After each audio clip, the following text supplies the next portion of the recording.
Isang mapagpalang araw po sa inyong lahat mga kamaestro, mga kasitaw.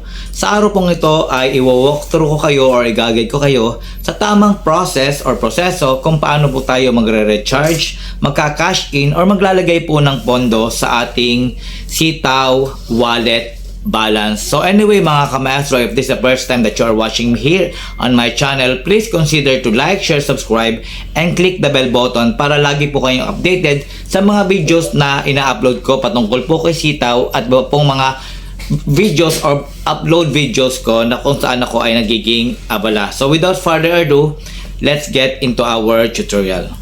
At ngayon nga mga kamaestro, mga kasitaw, ay i-guide ko kayo or i-walk through ko kayo sa tamang proseso kung paano po tayo magre-recharge, magka-cash in or maglalagay po ng pondo sa ating wallet balance kay sitaw. So sa pagkakataong ito ay hawak ko po ang aking mobile phone. So makikita nyo po rito ay yung application po ng sitaw. So i-click lang po natin yung sitaw application hanggang makarating po tayo sa dashboard. Wait lang po natin, okay. So ngayon po mga kamestro, makikita po natin dito sa lower right corner po yung merong image na tao. Okay, yun po yung account natin. So i-click po natin yung account. Ayan, so narito na po tayo sa dashboard. Para po malaman po natin kung meron ba tayong pera sa ating wallet balance ay pupunta lang po tayo sa My Wallet. So click My Wallet. Ayan po. So ito na po yung dashboard po natin. So as of this time, meron na lang po akong remaining na wallet balance na 148. So ito ay hindi na makakasapat para i-process ko pa po yung mga pending orders sa aking shop. So ipapakita ko po sa inyo yung mga pending orders po natin. So balik po tayo dito sa orders. Ayan po mga kamestro, no, makikita nyo po doon sa taas yung mga icons. Meron pa akong remaining na 25 pending orders at ito po ang ilan sa mga yan. Mga pending, ano po, yan po. So, since 148 na lang yung pera ko doon, kailangan kong magdagdag ng pondo para ma-process ko po yung mga orders po sa akin ni customers. So, babalik po ulit tayo doon sa ating wallet. Ito na po yung process kung paano po tayo magre-recharge o maglalagay ng pondo. So click again My Wallet. So sa pagkakataong ito mga kamestro, ang gagamitin po natin sa pagre-recharge ay ang aking GCash. So click the GCash. Second icon po ito. Click po natin. Ayan. So maglagay po tayo ng amount. So maglagay muna ako ng 5,000 kasi ito na lang ang remaining na pera ko sa GCash. So i-click din natin ang GCash. Ayan. After po maklik ang GCash, i-click po natin yung confirm. Then magge-generate ito ng 7 to 15 digit remit number. Okay? Yan po. Then ika-copy po natin to. Pag naklik po natin ang copy, meron po ditong process or step-by-step process kung paano nyo po gagawin ang pagre-recharge using GCash. So panoorin nyo lang po yan, i-next nyo lang po hanggang makarating po kayo sa last part, hanggang makabayad na kayo. Ano po? So ngayon, nabasa ko na naman yan, ay punta na po ako sa GCash ko na application. Punta tayo sa GCash. Ayan, click natin yung GCash. At ilagay natin ang ating PIN. Okay. So, pag narito na po tayo sa dashboard, ay i-click po natin yung bills. Then, sa search billers, i-type lang po natin yung peso.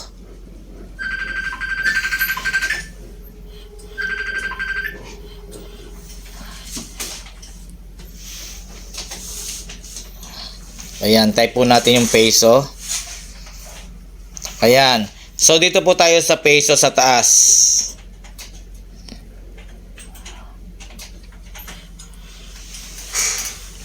Then, i-type po natin kung magkano po yung ating ilalagay. Then, i-click po dito sa 7 to 15 digit remit number po yung kinapi po natin doon sa application ni Sitaw. Then dito po sa account name, ang ilalagay nyo po ay kung ano yung pangalan po ninyo sa inyong GCash. Then, for confirmation po lamang, optional po yan, pwede nyo pong ilagay ang inyong email address kasi magsesend po si GCash kung nag-process or naging successful na po yung inyong transaction. So, ilagay ko na rin po yung aking email address.